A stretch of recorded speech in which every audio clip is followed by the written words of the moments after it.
You're listening to Opera Box Score. Let's get ready to rumble! Wherever you are, however you're listening, it's America's talk radio show about opera. It's Opera Box Score. I'm George Cedarquist, joined this week by Oliver Camacho, Matt Cummings, Weston Williams, and Ashley Hardgrave. This week, Oliver and Ashley go inside the huddle with the queen of the night, Kathryn Lewek. The American soprano is about to embark on a 6-city season, which includes a stop in Chicago to sing in the Count Ory with friend of the show and rival of our fantasy football team, Larry Brownlee. Plus, in the 2-minute drill, Maria Minetti Shrem general manager Peter Gelb is left on red by Christian Thielemann, and fantastische news from Deanna Damrow. Make sure you subscribe to the podcast, Stitcher, and yes, Spotify. Click follow. Apple Podcasts, hit the plus sign. And of course, send us a voice memo or email us your hot takes. Either way, operaboxscore@gmail.com. Get your voice heard. Get the OBS beer coaster and the OBS lapel pin just for sharing your own hot take. Oliver Camacho, back in business. Yeah, I don't have a lot of sports news, and I know that there's like a lot of end of season Masters events or ATP events just to get a couple more points before the end of the year. But for all intents and purposes, the tennis season is over and the opera season has begun. Matt Cummings, the Stillers are 1-4 now. They are having a rough year this year. It's true. The Stillers, like Ben Stiller? That's no. correct. Yes. Ben and Jerry Stiller are fine. Everyone calm down. Anna Mayara also doing fine. No, the Pittsburgh Steelers are in a bit of a gruff patch, as they say, in Germany, I assume. Weston Williams, also the Tide dropped to number 3 in the Associated Press poll. Looks like they might just have to roll a little harder, George. The NHL kicks off this week. It really is the happiest time of the year. There is nothing like hockey season getting going. I'm Really? excited. I hope you're excited. I mean, there's definitionally nothing like it, because it is the only start of hockey season. Go away, Cummings. Go away. Huddle up. Let's go inside the huddle. So we have a deluxe length interview with the great Kathryn Lewek, and I will give an introduction after we hear just a little bit of the role that Kathryn Lewek is known for, the Queen of the Night. This is from a recent performance at Aix-en-Provence.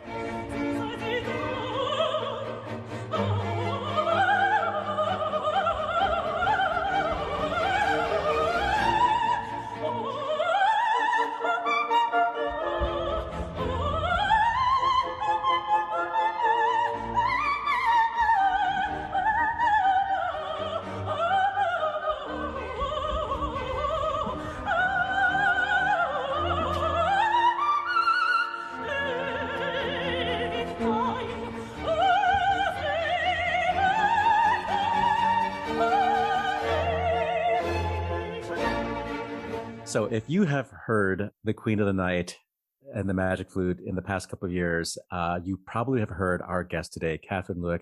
That was from Aix-en-Provence in 2014. And she doesn't just sing the F. She sort of like, has like a little coffee break up there. And it's insane. I heard Kathryn sing Queen of the Night in Chicago. I forget when it was, 2018 or something, 2017. And I was like, no way. I've never heard this sung this well and this confidently. And then you backed it up with a Mozart Mass in C minor with Music of the Baroque. And, I was expecting, well, they got an opera singer to sing this thing. It's like, okay, let's see how she does, And it was poised. It was elegant. It had chest voice, well mixed. It was so in tune, and it was phrased like, holy F. This is an incredible singer. So with that, welcome to Opera Box Score. Such a huge fan, and it's not the first time that your name has come up on this show, and we'll talk about why. But at any rate, welcome. Thank you, guys. You make me feel so good about myself right off the bat. So, do you want to just like talk a little bit about Queen of the Night and what that role it has been for you, and are you ready to move on, or are you still going to keep it in the repertoire? Oh my gosh, you're going to frighten people. It is October. Yeah, I mean, it's spooky season. I know, right? It's Halloween. Yeah, I mean, Queen has been kind of a really fun vehicle for me for a number of reasons. I mean, I'm a really kind of dramatic person anyway, so it's cathartic in that way to sing sort of the Disney villainess. Although, I mean, the wonderful thing about Queen is that over the however many productions I've done, and like, you know, my agent tells me I've sung like over 300 performances. I don't know if I believe her or not, but it is something. It is something like that. And it's actually, for it only being like a 12-minute role, it's always kind of crazy to me how different it can feel from production to production. So I can't really say that I have tired of it, because I also feel like it's just been such an opportunity that it has brought me all over the world to so many different houses and introduced me to so many different people. And I've made so many friends while singing the production. So I'm not necessarily like tired of Queen, but I'm really, I really also owe that, I think, to my agent, who's also a really wonderful friend of mine, Vanessa Izan. You know, because from the very beginning, when we were first working together, which was, oh my gosh, over 10 years ago, I was like, I don't always want to sing Queen of the Night. And she's like, I don't want you to always sing Queen of the Night. You're such a flexible artist and you have so much to give. And she saw that about me from the very beginning. And because of that, our partnership has always had this flavor of, okay, well, what are the couple of queens that I'm going to take this season? And what else are we going to put in there? What other opportunities do we have to, you know, have things in between queens that, you know, also really fulfill me as an artist? So, you know, I think that if I had been singing only Queen for the last 10 years, which I'm sure a lot of people out there feel like I have only been singing Queen, but that really is not the case. I've done so many other interesting things. And so I haven't really totally tired of it, but yeah, I feel like I'm kind of mentally coming to that point where there is no official plan to give up Queen in the near future, but just the other things that I'm starting to be offered are much more exciting to me. I just accepted my first Alcina, which I'm super excited about. You know, in this season, I'm doing the 4 heroines from Hoffman, and I'm doing Montelfri in Chicago, and I'm singing a Lucia in Nice. So just I'm getting sort of, and there's some more Violettas on the horizon. So those things just kind of feel like I'm graduating into a part of my career where I can pick and choose a little bit more, and it's just a little more appetizing to me to do lots of different things and some more roles that have a lot more meat in them. There is something about Mozart singing where a lot of people get in their heads and they think, oh, I have to be, you know, rhythmically perfect. I have to have, you know, this instrumental quality to the voice. It's got to be articulated, clean, intonation, obviously. And that seems to be like naturally what you do. So if you are graduating to, for lack of a better word, more romantic repertoire, does that mean that you're allowing the voice to take up more fluff, you know, to take up more warmth? Be messy? Yeah. Oh my gosh. Or you've been holding back when you're singing Mozart? No, I don't think that I necessarily hold back. I was a pianist and an instrumentalist first. I was an oboe player. Mm-hmm. And I think because of that, my sensibilities of being part of the fabric of the music are so ingrained in me. And so when I'm singing Handel, like I'm just very much devoted to that style. When I'm singing Mozart, I'm very much devoted to my boyfriend Mozart. But I just feel like as a singer, I am an open relationship kind of person, and I feel like there's room for everyone. Yes, ethical repertoire non-monogamy. Yeah, we stand. Right. We stand Exactly.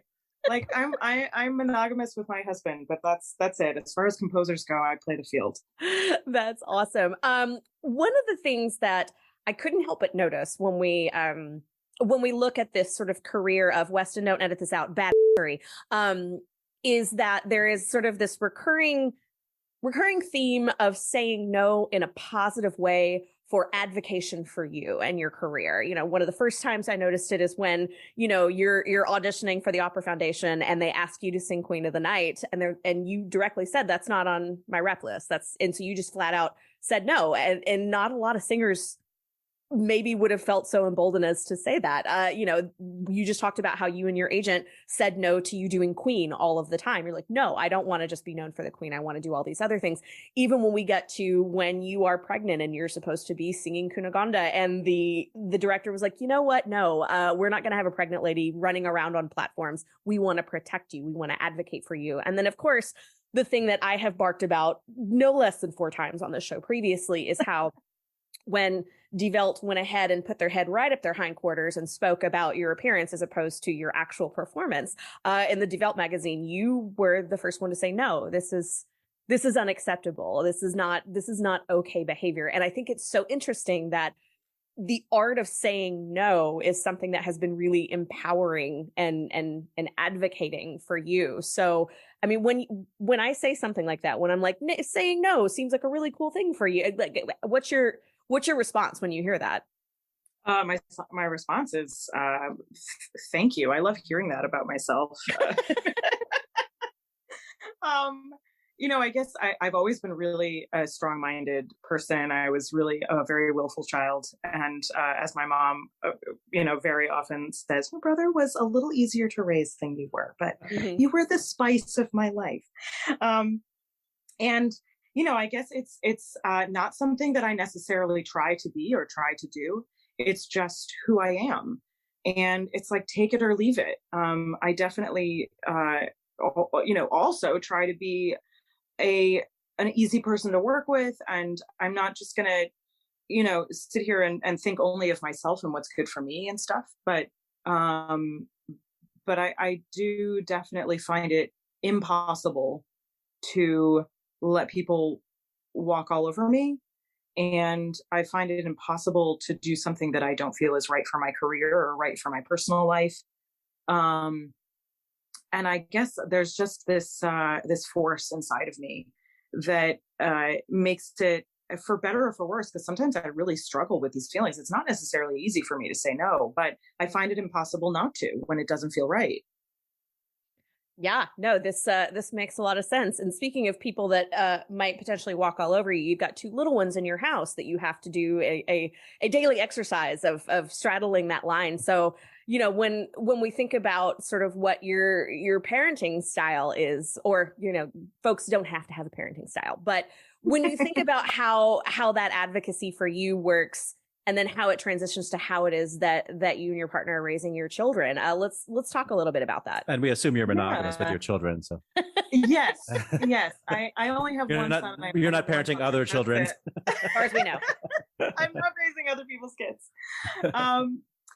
No, yeah, I mean, 2 is enough, and it's hard and it's messy, and that's when you were talking about the way that I sing Mozart, I kind of love the cleanliness of it, although kind of my greatest joy is to get it a little bit dirty, which feels very Mozartian to me. Like, I can only imagine that he was a little bit raunchy in real life, not a little bit, like probably a lot. And so he's this sort of like brilliant, perfect genius who is so rough around the edges. And I love to kind of bring that to my portrayal of Mozart and to Queen. But back to the family thing. Yeah, we don't have a parenting style, although we did read this fantastic book called Bringing Up Bebe, which It's this woman who wrote this book about raising. She's American. She raised her kids in France. She married a British guy, so it's like this sort of like beautiful family of different circumstances all kind of being thrown together, and they raised their kids outside of Paris. And they're like, the way that she talks about raising her kids, she says it's a very like French thing, like there is no style, it just is the way. The idea that you're really a team as a family. And that's really how Zach and I have approached parenting, and it will become more and more a way that we approach parenting now that especially our daughter, who's going to be 4 in October, at the end, well, just a couple weeks. Oh my gosh. Thinking about how do we work together, because we're not just like living under the same roof. We also have to do these insane things, like in 4 days, we're leaving for 5 months on the road. And we have to work together. We have to be a team, or else traveling and moving from Airbnb to Vrbo to rented apartment to whatever, like all of these different flights and everything, it's never going to work if we can't all be on the same page.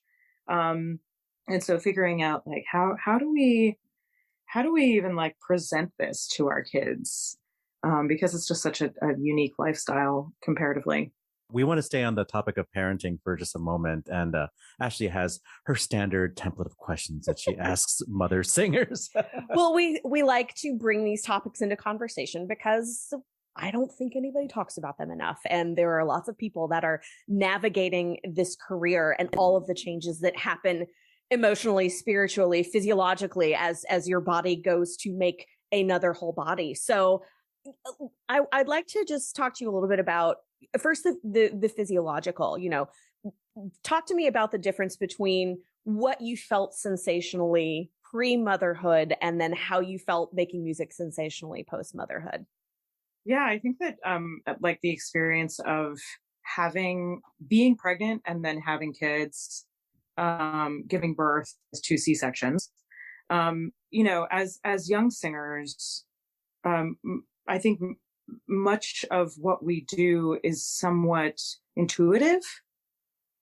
Singing as a beast is something that, anybody can sing, even if it's terrible, even if it's out of tune, and even if it sounds like a herd of dying cats, you're still singing, it doesn't matter. I hear from people who say, I love to sing. I'm so terrible at it, but I love to sing, and I don't ever want anybody to hear it, but I sing in the shower and I sing in the car, and it just feels so good. And that's the thing about singing, like it just feels good. So it doesn't matter what it sounds like. But for those of us who have gone into singing as a profession, obviously we must be pretty good at it, or else like people are not going to hire us to do it. And I think that it's like it's not like I popped out of the womb singing opera, but it's certainly for some reason or another was kind of innately, intuitively a part of me. And of course, I went to Eastman School of Music for 6 years, got 2 degrees, worked with voice teachers over the years to perfect my technique and the functionality of my voice. And so there's always improvements to be made, and there's always discoveries to be made, and you hone in on certain things, like maybe you have weaknesses here and there and you work on those things. But the fundamental act of singing is just part of you. Yeah. And when I was pregnant, it felt a little bit like I was on steroids the entire time, until like the end, where I just felt like somebody blew a balloon up inside of me. But when you say you felt like you were on steroids, does it mean like things were easy and like yeah, okay, like until the last like month or so, I felt like I didn't have to work hard at all I mean, it was like rearranging and stuff. And I kind of I was making lots of discoveries, but that even in and of itself, I was like, wow, this is really cool that even though I've got this person growing inside of me and my body is changing, like not even just every day, but every hour, it felt like I was going through like a new physical change, and that my voice could keep up with it. And I could still do the thing, like the thing being reach high Fs, like I could still do it, even with all of the changes. And that was like really empowering to me as a pregnant person. And of course, by the end, I mean, I was still singing Queen when I was like almost 8.5 months pregnant. I was at least 8 months pregnant. And speaking of saying no, I mean, I was singing at the Paralata Festival in northern Spain, and it's an outdoor venue. And I think it was like 115 degrees during the day. And at night it would like go down to 106. It was like one of those things, and for any of you who have ever been pregnant, heat is not your friend. When you're pregnant, oh my gosh, it was so uncomfortable. And so they're fitting me in this like long black gown, and they're talking about these sleeves that they're going to put me in and everything. I'm like, yeah, no, this dress is not going to have sleeves. That's a hard no for me. I cannot believe you were singing in the heat. My goodness. Please continue, but I'm just gonna like ruminate on that for a second. That was like my first pregnancy, and so I wisened up for my second pregnancy because literally nobody knows this because it never came to fruition. But for the first time in my entire career, I hadn't accepted anything except Queens for like part of like the first part of like the fall season 2020 and into 2021. And we all know what happened that season. And that's when I was planning on being pregnant with my son, Charlie. And then everything stopped. And so I ended up doing like a concertized Messiah, and I did one Queen down in Palm Beach. But other than that, like I just did like mocktail cocktail hours with various donors over Zoom and stuff. And I just was like pregnant and fat and happy for my second pregnancy. So that was my COVID. I hate saying silver lining because I think that's almost feels like a derogatory term when so many people were suffering and dying. But if there was one positive side to the world shutdown for me, it was that I could actually not have to go through, traveling the world and being in front of people while I was pregnant and also postpartum, because that whole thing that happened with Die Welt and Manuel Bruck, that was me at 9 months postpartum. And I was already suffering with postpartum anxiety and depression. And that just kind of, actually, it made me angry. It almost kind of snapped me out of it, but it also kind of sent me into a darker place, which was not a good place to set me up for when the whole shutdown happened with COVID, because I know a lot of people really suffered with that. And I definitely was one of them over the summer. Like during the spring, I was kind of too busy with, like moving out of my apartment and still having a very tiny toddler, and we were sort of like living with my parents and then living with Zach's parents, and then we were closing on our house, and then we were doing all sorts of DIY remodeling of our house. And then when all of that slowed down, I suddenly realized, oh my gosh, I'm in a pit of despair. So it's been a journey, definitely, at least for me, and I think for a lot of people in this time. I want to just circle back to, you've got these two big jobs. You've got musician, you've got mom. And we know the folks at Die Welt weren't necessarily supportive of that. But what I'd like to do is talk about the people that were in fact supportive of you during that time, talking about, companies that have been accommodating, or maybe some that weren't. If we don't have to name them, that's okay. But there are companies out there that are willing to work with artists as people and support women as mothers. And it seems like you've experienced a lot of that. Yeah. I'm not going to throw any companies under the bus. And actually, I actually had quite a few good experiences. I won't say great, but good experiences. And by good experiences, I mean that most of the companies that I worked for while I was pregnant, they were like, we're so happy you're here, even though you're pregnant, It's like, despite the fact that you're pregnant, we're happy that you're still doing this job. And I wish that it were a little bit more like, we're so excited that we have the opportunity to have a pregnant person here, because like that is diversity on one level. That's not exactly what I experienced, but I do know a couple of my friend/colleagues, Erin Morley and Julie Fuchs. They were both pregnant at the same time that I was, and both of them had some pretty bad experiences. So I feel really fortunate. And again, I won't throw those companies that they were with under the bus, because I don't think that's a kind thing to do, but they're pretty common knowledge within the opera business anyway. It's not hard to dig up those stories. But I feel good that that I didn't have to at least deal with situations like that. I will say that I have to give a shout out to Francesca Zambello at WNO, because of course I was headed back to WNO to do Cunegonda, and they're in her Candide, which I had premiered that production at Glimmerglass a couple of years beforehand. Loved the production, loved the experience, couldn't wait to do it again. I was 5 months pregnant, and I'm 5 feet tall. For anybody who doesn't know that tidbit of information, everybody thinks that I'm very tall. More diversity. It is You're a so short queen.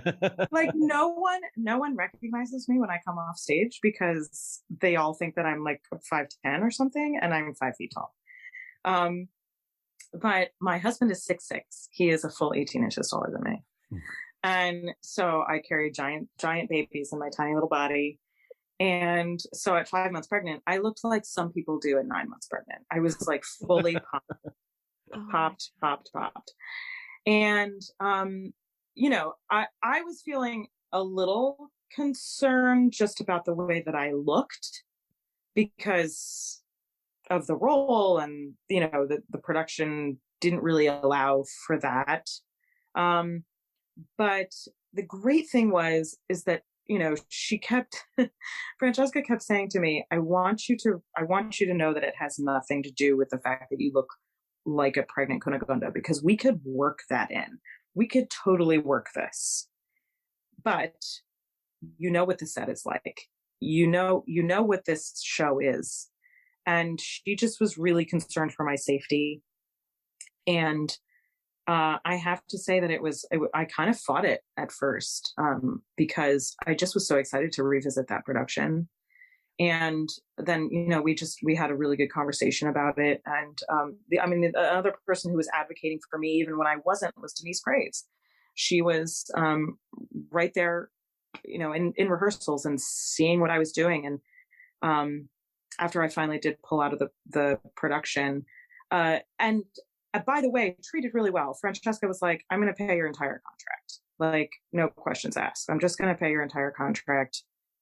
You go and enjoy these 6 weeks that you would have been working here. Rest, enjoy yourself, do some yoga, just take care of yourself. And after I did finally pull out of the production, I left pretty abruptly, and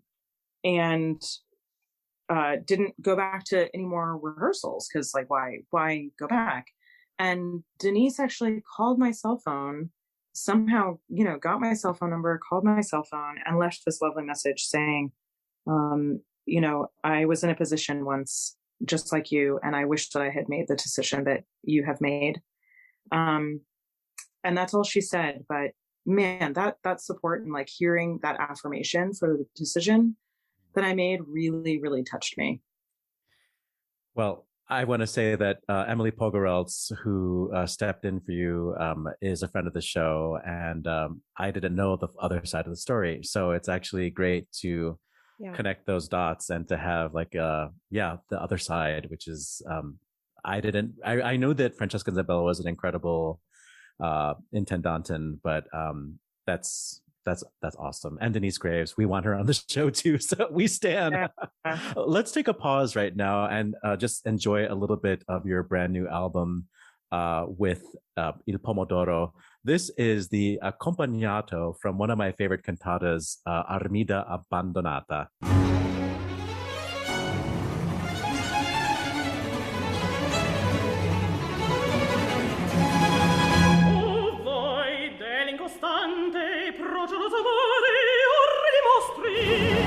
Dai più profondi chiostri a vendicarmi uscite e contro quel crude e incrudele se a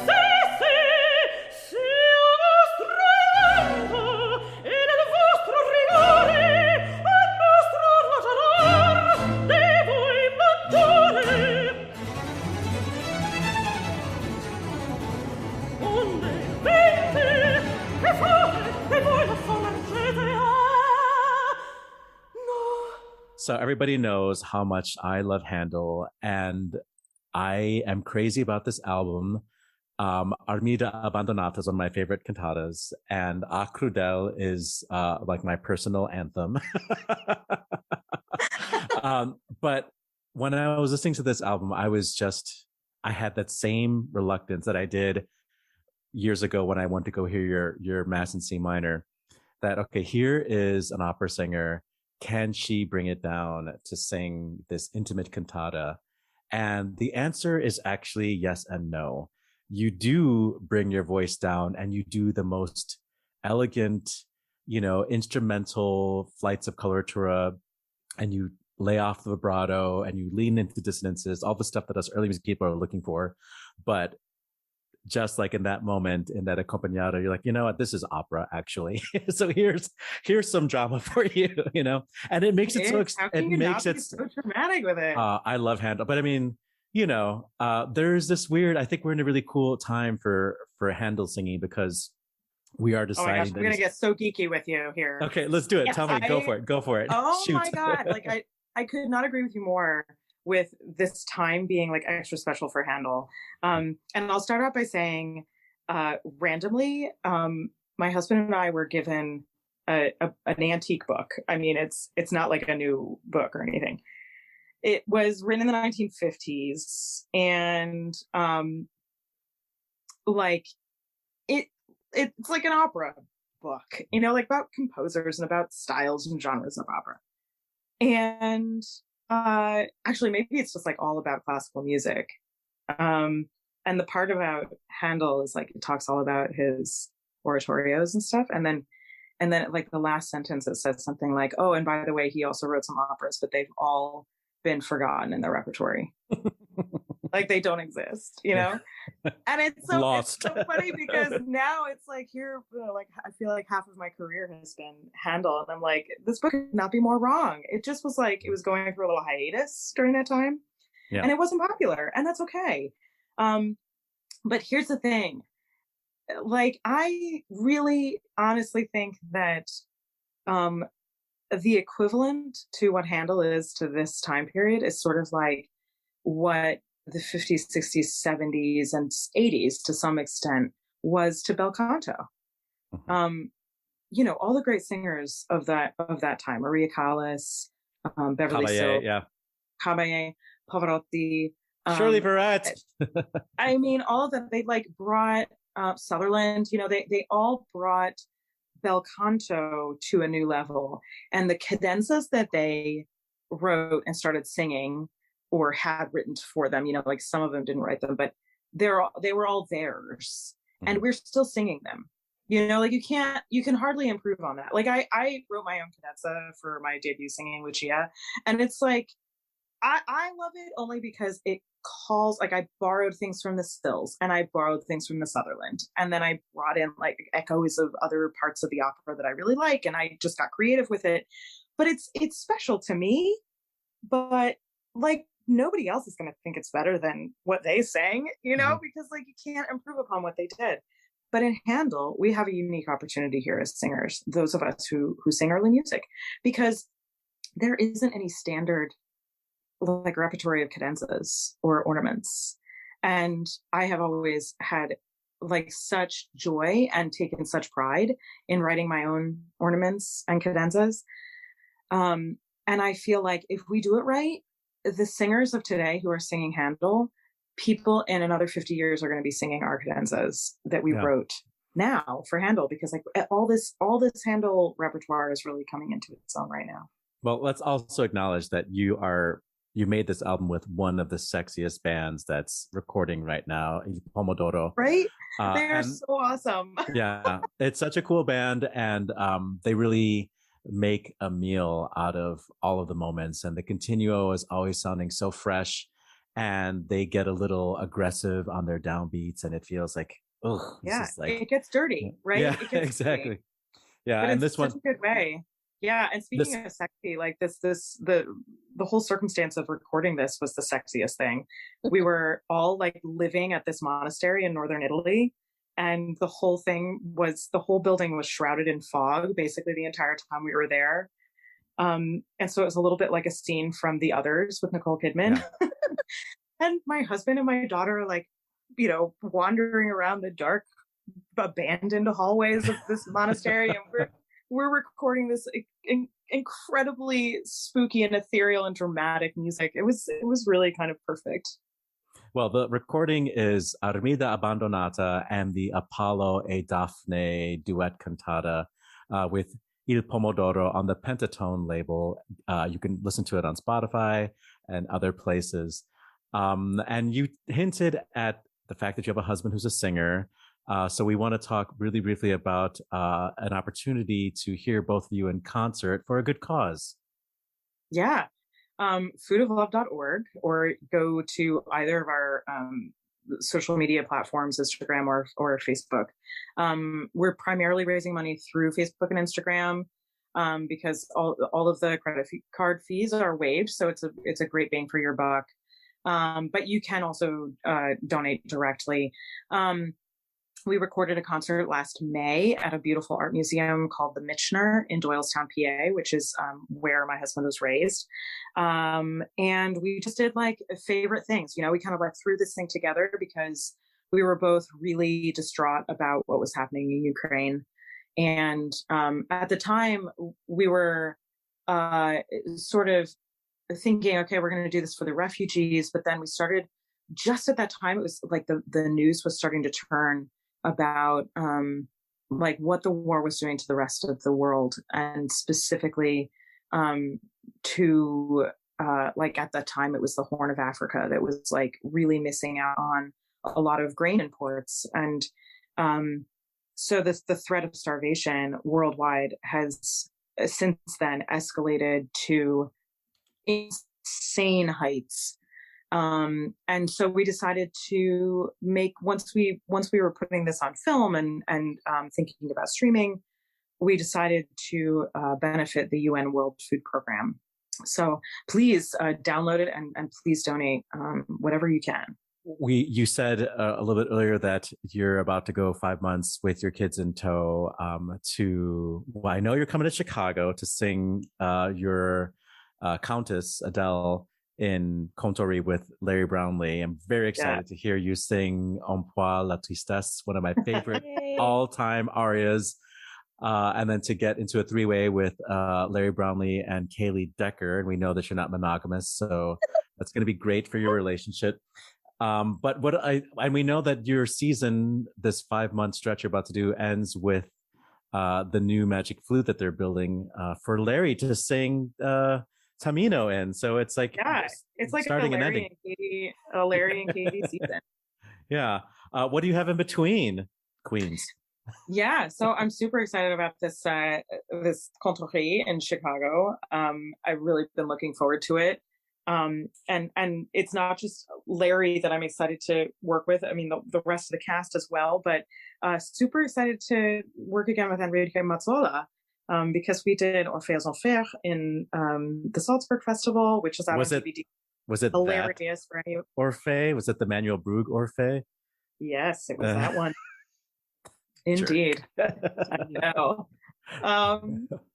yeah, and so like we'll do that, and then it's like my kids will be with me and my husband will be with me the entire time. My parents are even joining our travels for some of the time. So it's a big family event, and so then we all go to Berlin, and I will make a trip down to Dresden to make my debut singing Queen at the Semperoper, and then back to Berlin to finally do the four heroines in Tales of Hoffmann. And the reason I say finally is because I was actually supposed to premiere that production at Deutsche Oper in 2018, but instead I had my first baby. So it was a pretty good reason to cancel. Yeah. But I'm so happy that Christoph Seufele has invited me back to finally do that production, because I feel like doing all of those heroines is like going to be the most fulfilling challenge of my career this far. Very jealous for everybody who gets to hear this four heroines. It's one of my favorite operas of all time. You do all the music that I want to hear. So okay. So now then I hear London, Nice, and Antwerp. Yeah, and then London, I'm making my Covent Garden debut singing Queen, which I had to cancel last season because I had my second baby. So all of these debuts that were supposed to happen are finally kind of coming back to me this season, which is fun. And then I'll go to Nice and sing a Lucia, and I'm really looking forward to spending some time in the south of France in the early spring, because there's just nothing better than that, weather-wise, climate-wise.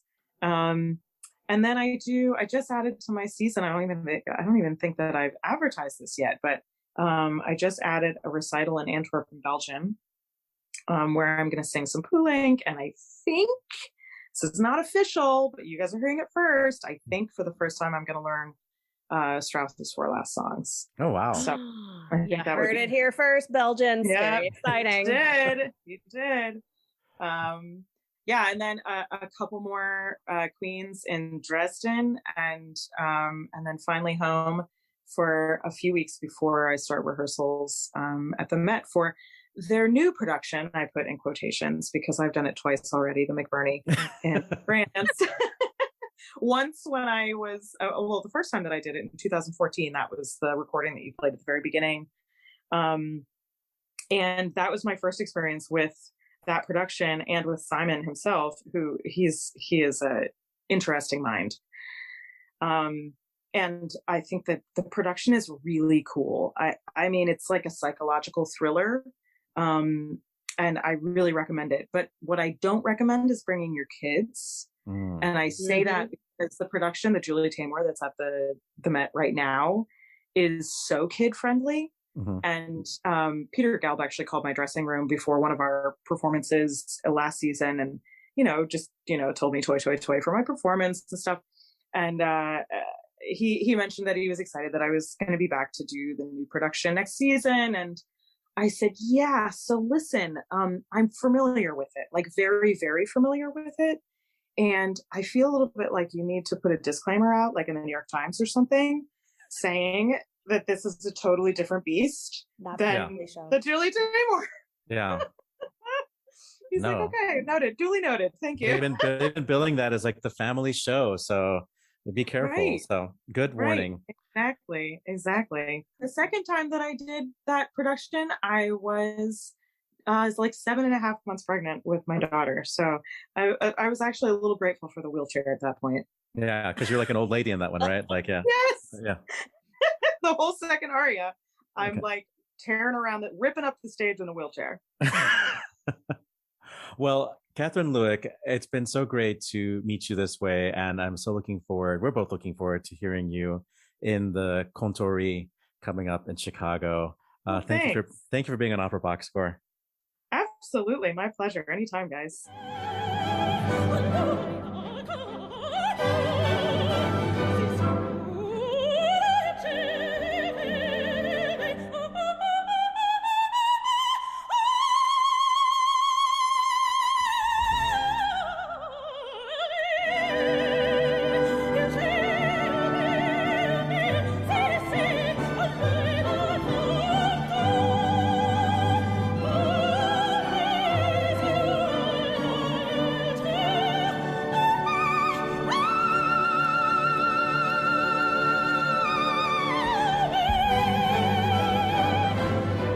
from her 2013, I want to say, appearance in the Operalia competition, singing Luci de Lammermoor and adding a crazy bonus high note there at the end. I guess it's a high E that she tacks on. A role that doesn't have enough high notes. What a fantastic singer. Thank you, Ashley, for taking time to join me on that conversation. Again, make sure you subscribe to the podcast, Stitcher and Spotify. You click follow. Apple Podcasts, just hit the plus sign. Quick fantasy football update before we get into the 2-minute drill. So through Opera Philadelphia's Fantasy Football League, there's 2 divisions, the Grand Opera Division and the Chamber Opera Division. Your OBS team is currently number 1 in the Chamber Opera Division and number 2 overall, second only to General Manager of Opera Philadelphia, David Devan. I feel really good about this season. Tobias and I have an extremely strong start. And how fabulous would it be if we could win the whole damn thing and beat everybody out in Philadelphia? Take it from Larry. Take that belt out of his... Give me that. Give me that trophy. 2-minute drill. Let's do it.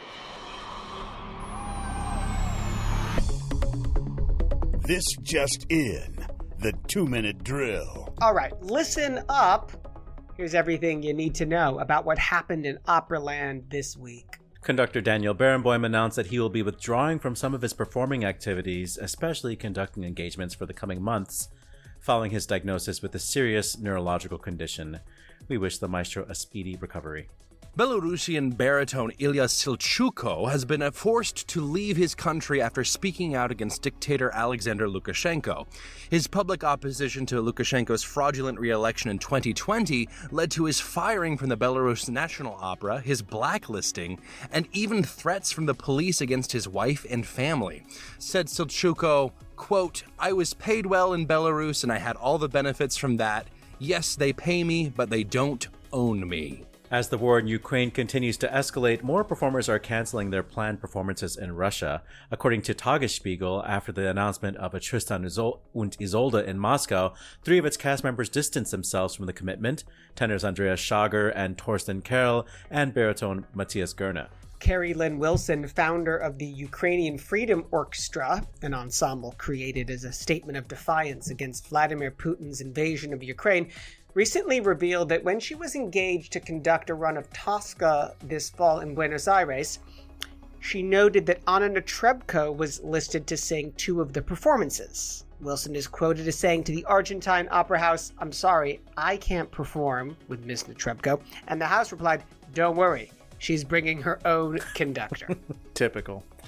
Tenor Javier Camarena asserts that the Mexican ranchera genre has been deeply influenced by Italian opera. It turns out during the 19th century, Italian opera was very popular in Mexico when companies traveled there to perform operas by the likes of Donizetti and Bellini.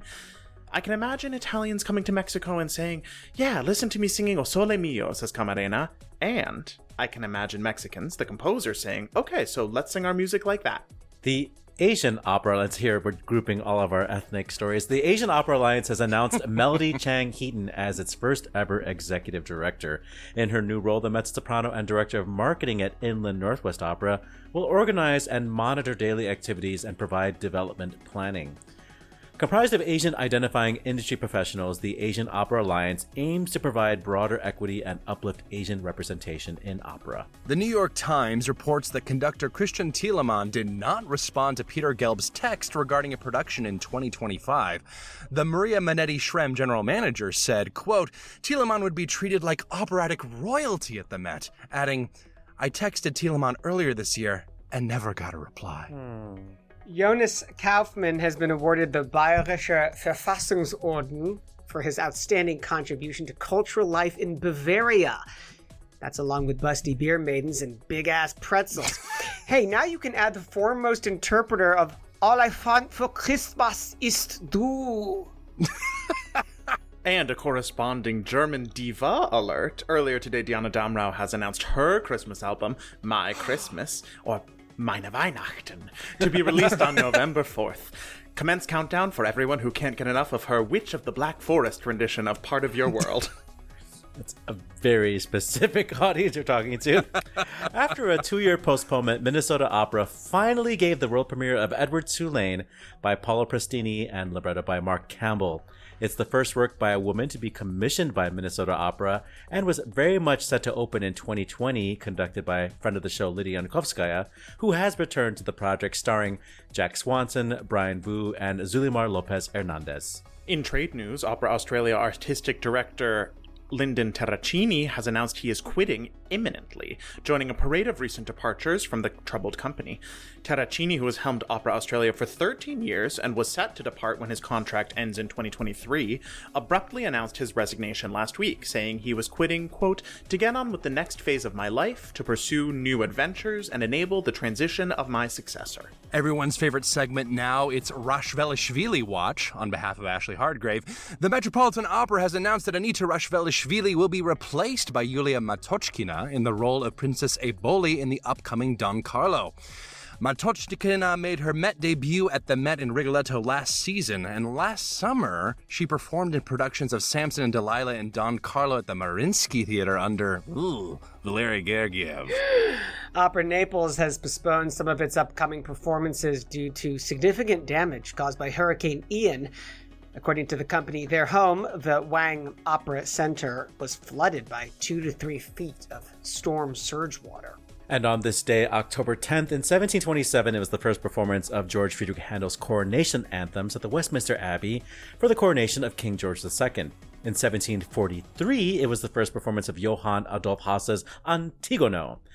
1813 saw the birth of a composer named Giuseppe Verdi. I've heard of him. In 1843, the first performance of Gaetano Donizetti's Maria di Rohan in Vienna. In 1919, another Viennese premiere, it was Richard Strauss's Die Frau ohne Schatten. In 1921, Turkish soprano Leyla Gencer was born in Istanbul. In 1931, William Walton's Belshazzar's Feast, which is an oratorio, premiered at the Leeds Festival in London. In 1935, it was the first performance of George and Ira Gershwin's Porgy and Bess at the Alvin Theatre. In 1943, a radio opera called Barbe Bleue by Jacques Ibert premiered from the Lausanne radio station. I guess that's what they're called.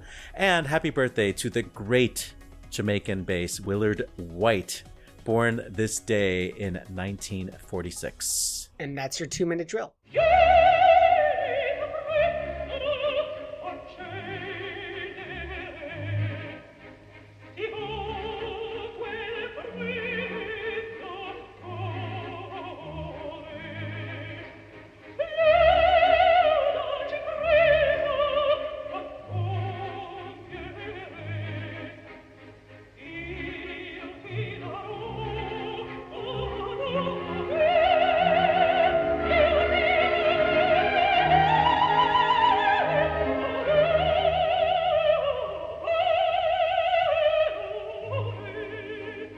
That was the birthday girl herself, Leyla Gencer, singing the music of the birthday boy, Giuseppe Verdi, in a performance of Macbeth from Palermo with Vittorio Gui conducting. It is, of course, a pirate recording, since almost all extant recordings of Gencer are. But she sounds great there. We have the Queen of the Knights and the Queen of Pirates on the same show today. Not to be confused with Stephanie J. Block in The Pirate Queen, a musical no one needs to see. Willard White is just so awesome. He really is. He's just, yeah. I think it's really fascinating how Willard White and Porgy and Bess, share the same sort of date, because he, of course, had that iconic recording back in the 70s. Which really kind of brought the whole opera back from partial obscurity. And I just love listening to anything he does. He's so great. Wow, you made a connection I didn't realize. We have Gencer as the foremost Verdi interpreter and White as a foremost Porgy. There's something. That's what he has on his LinkedIn page. There's something there. Guys, sorry, hang on a second. Peter Gelb is texting me, actually. What? Just don't answer. No, never. It was Peter Sagal. Actually, it's cool. I don't I am not on this show to do conjecture and hearsay and gossip. That's not what I do. That's what I'm here for. That's why we have all you clowns. But seriously, the old grade lady, the New York Times, is writing about like a text between Gelb In and fairness, Tiedemann. that wasn't the overall thrust of the article. If you read it, it's more talking about how Tiedemann is leaving his current position. He's famously kind of not reclusive is the right word, but he tends to like focus a lot and doesn't do a lot outside of his main gigs. And so there's a lot of speculation now that he might be free for other projects, including at the Met. Everyone's coming after him saying, hey, you want to conduct my symphony? You want to conduct my opera? And he's just kind of being like, I'll do whatever I want. But I just love the image of like Peter Gelb like texting you up at 2 a.m. to Christian Thielemann in hopes of getting him on board for a production. But he's a great conductor. I would love to see something at the Met. So what really made me go eyes emoji in that article was the speculation that he's being courted to take over from Muti at CSO. And yeah, I mean, what could go wrong about putting another autocratic old school music director into the same spot? Come on. He doesn't have a great reputation as being like collaborative or particularly friendly guy. Yeah, he's very, very old school. And I mean, speaking of old school conductors, I am like really saddened to hear the news about Daniel Barenboim. Yeah. Obviously, you know, another great conductor, great performer, doesn't necessarily have the nicest reputation as a collaborator, but certainly that's not a good sign. He's when been you get sort of like serious, you know. Well, he's pushing 80. Actually, his 80th birthday is coming up next month. Yeah. And but he's been canceling more and more engagements, and clearly whatever is going on seems to be mounting. So hopefully he can pull through it. But we'll see what happens. But Michael Tilson Thomas seems to be persevering, and we thought that we were on MCT watch. Yeah, so, that's true. That's very true. Yeah, that's true. I'm so glad that Edward Tulane has finally made it to this stage. First of all, it's just a brilliant book. I cannot recommend the book highly enough. If you want to see me ugly cry, then just watch me read that book. Obviously, we all do want to see you ugly cry, so I'm glad you told us. That's sort of my kink is actually great composer Mark Campbell on the libretto, which is awesome. Lydia Jankowska conducting. I cannot wait for this show to go somewhere else. I heard Jack Swanson at Santa Fe this year. He is real good. That is a bel canto tenor. It's a great instrument. So he's in the title role. Yes. Well, I don't know. I haven't seen it, but sure. Sounds like he would be. So. Well, I would certainly hope he's playing the main part. I also don't get the insanity that has hit Opera Australia. First of all, if it didn't have such a iconic opera house, how much would we care about Opera Australia? I mein, I think that's kind of the point, is that they have a landmark that has more fame than anything that they'd actually do as a company. It's like being a football team in like a really iconic stadium, but not being like that great of a football team. It really reminds me of a story that was actually in the New York Times. We didn't cover it because it's a symphony exclusive story. I believe it's Anthony Tomasini reflecting on going to the New York Phil, and of course the transition from the old to the new hall there, and instantly being bedeviled by acoustics, and just how the acoustic problems shaped the entire feel of the orchestra, the kind of repertoire that worked and didn't, and like, you know, something they were just locked into for such a long time. And I think it's a similar problem with Sydney, because, you know, one of the problems with that house is that because it's such a weird shape, and it wasn't designed with acoustics in mind. It was designed in that era of big, grand spaces, when mics were still the norm in pretty much every genre outside of classical music. And you really suffer a lot in those cases. But at the same time, you can't do that many improvements because that's why people are coming. That's why people are going. That's what they associate it with. And it's really interesting to see how like a single choice like that made decades ago can affect the whole art form. There's nothing wrong with a bit of house clear, right? So Terracini's departure is part of, this kind of mass exodus, right? So the chairman of Opera Australia left, the technical director, the marketing boss, the chief executive, they've all been replaced now. I mean, in sports, you see this as a new opportunity. You see this as like the time to kind of build a new franchise, and maybe they're panicking down under, but I think there's actually a lot of potential there. Before we go to good call, bad call, since it sort of is a good call for all of us, Matt, could you explain what you were talking about with the Witch of the Black Forest? So everyone who has not heard it before does need to go to YouTube right this very minute. We will even provide a link for you in our show notes to listen to Diana Damrau's Broadway and operetta album, I think it's on, where she does Little Mermaid in German. It's called Ein Mensch zu sein. And the vocal choices are, let's say, unidiomatic. Let us wrap this show up. Good call, bad call on Opera Box Score. Good call, bad call is how we're going to wrap it up this week. As every week, Oliver Camacho. Well, speaking of fantastic recordings that we already have, Lisette Oropeza's new album just dropped, French bel canto arias. So it's the standard bel canto composers, but when they were in Paris, so you get some French Donizetti, some French Rossini, and it's Lisette. So I'm so glad to see her continuing to make recordings while she's in her prime on the Pentatone label, which is the same label that Kathryn Lewek's album that we sampled is on, Pentatone, where Kathryn Lewek sings Handel. Matt Cummings.